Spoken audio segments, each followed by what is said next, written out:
Hey guys, it's Tamara. Thank you so much for coming back to my channel. Welcome back. Today we're going to be talking about the differences between three terms that a lot of people get confused, and they actually use these three terms interchangeably.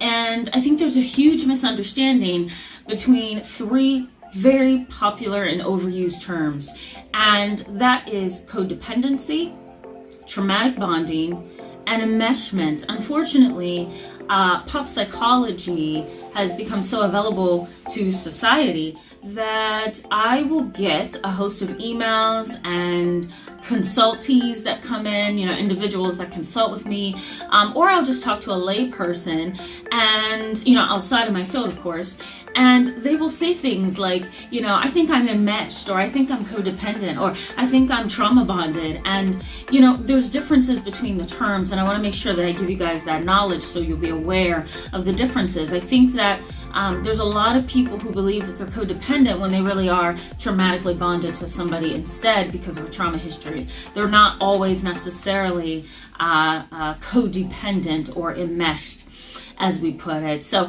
today we're going to talk about this, and I'm going to separate the two, and I'll mention a couple example stories. So thank you so much for coming back to my channel. For those who are subscribed and for those who are new, I encourage you to go ahead and hit the subscribe button right over here. Stick around with us. I welcome you every week, and actually Monday, Wednesdays, and Fridays I'll welcome you on my videos. If you're new to the community, welcome. I think it's going to be an educational community for you, and if you have ideas for me, go ahead and send them along, because I like to get your ideas, and I like to actually do videos and give you what you're asking for. So go ahead and subscribe. I welcome you. The benefits for you in today's video is that we're going to talk about the differences, again, the differences between enmeshment and traumatic bonding and codependency. So let's just go ahead and jump in. I'm going to define them for you first. I'll give you examples, and then I'll show you the differences. All right. So codependency, we all know that codependency is basically it's an excessive need for a person, right? It's an excessive emotional and psychological need for the other person to be present in your life. It is also a reciprocal emotional interaction between two people, right? The two individuals are both codependent, or the two individuals have emotional needs, and they fill those emotional needs for each other. The sad part is if the individuals become too close, right, then the codependent partner or spouse in the relationship is going to lose their autonomy. They're also going to lose their independence, and they're also going to find it really hard to make decisions on their own. They always have to have the other person. Think of codependence as a disability, right? What happens is when you become codependent, you rely on the other person in the relationship to do the thinking, to do the cooking, to do the working, to do the management of things, right? To pick up the slack. And what you tend to do, or the individual who's codependent, is you kind of step back out of the situation and you let the other person take the lead. While, individuals who are codependent who do that, they end up losing their ability to function on their own. So they lose their basic skills. They also lose their cognitive skills because they begin to think and feel like the person they're codependent with. So codependency really is like swallowing a poisonous pill and becoming a totally different person emotionally and psychologically, because you've kind of sold your soul, right? You've given the other person access to the most intimate parts of who you are as a person, and now you can't get out because you're so interwoven, if I'm saying that correctly, right? You're so interconnected. So that's codependency. It's really having an excessive emotional, psychological need for somebody, and you need them to help you. You need them to feel good. You need them to think straight. You need them to do things for you, right? It's not, I want you in my life because I love you. It's, I need you in my life because I'm dependent. Okay, so that's codependency. I think it's really important to keep in mind that codependency doesn't always equal love. I think a lot of people think that, if I'm codependent or if I'm dependent on this person, I must be in love, or I must love my mother, or I must love my husband, or I must love my brother, my family.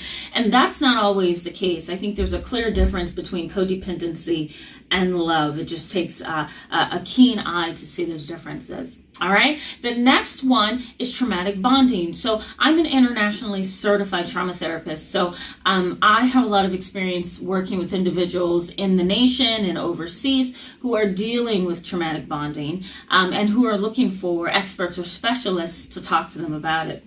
Traumatic bonding is the whole idea that you become almost lost and confused between the good and the evil side of an abusive person or of a person who is unhealthy or toxic. So, there's an interplay between the good and the evil, or the good or the bad side of the person. So you kind of get lost in the shuffle.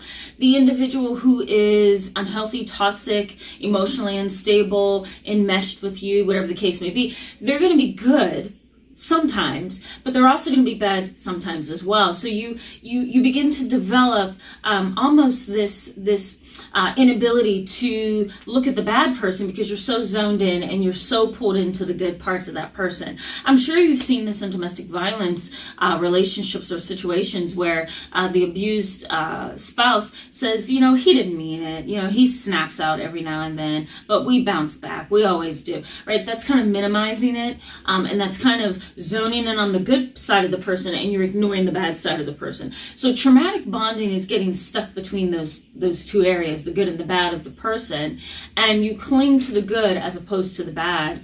And so then you begin to stand up for the individual. You begin to make excuses, minimize. You begin to stonewall and not talk about things. You begin to close up and clam up and shut down in order to still have that relationship, even though it's not healthy. And a lot of people do that in families, right? They care nothing about their own health, their own psychological, emotional well-being. They just want to have a family to hang out with. They just want to have a family to go on vacation with. They just want to have a marriage to look good in the community. But these families know behind closed doors, it's a traumatic bond situation where I can't really let go because I'm too zoned in on the good, and I really am trying to minimize the bad parts of that. So that's traumatic bonding. Now, enmeshment sounds similar, but it is not. I like to regard enmeshment as a process where boundaries are porous or fluid. They're very flexible, right? There's no steady, firm, consistent boundary. And I've seen this in families where there's sexual abuse, where there's extreme trauma, where there's neglect. I've seen it in situations where the parents have no boundaries in terms of talking to their kids about their sex life, their marriage, their behavior, dad's drinking problem. The kids are too brought in to the adult issues, and so the enmeshed parent begins to rely on the child for emotional support. They tell the child things to see what the child's feedback would be. They kind of look to the child as the other adult, as the rescuer, and somebody to step up and carry a job. And that's usually what happens to parentified children who are turned into the dads, who are turned into the mothers in the family after a divorce. This also is known in situations where the child becomes a surrogate wife or husband. So traumatic bonding, enmeshment, and codependency, they seem very similar, guys, but they're very different in some ways. And because there's overlap between these three terms, it's really easy to get confused. But what I want you to keep in mind is that traumatic bonding is basically an inability to look at reality because you're so zoned into the positive sides of the person. You've learned to live life minimizing the bad and increasing the good view of that person that you're traumatically bonded with. And you feel almost like you're indebted to them in a sense. So that's traumatic bonding. Now, codependency, again, is having this excessive need for that person. I need you in my life instead of I want you in my life. And enmeshment, again, is the idea that the boundaries, the relationship is like this, and the boundaries are porous and fluid. There's no consistent boundary.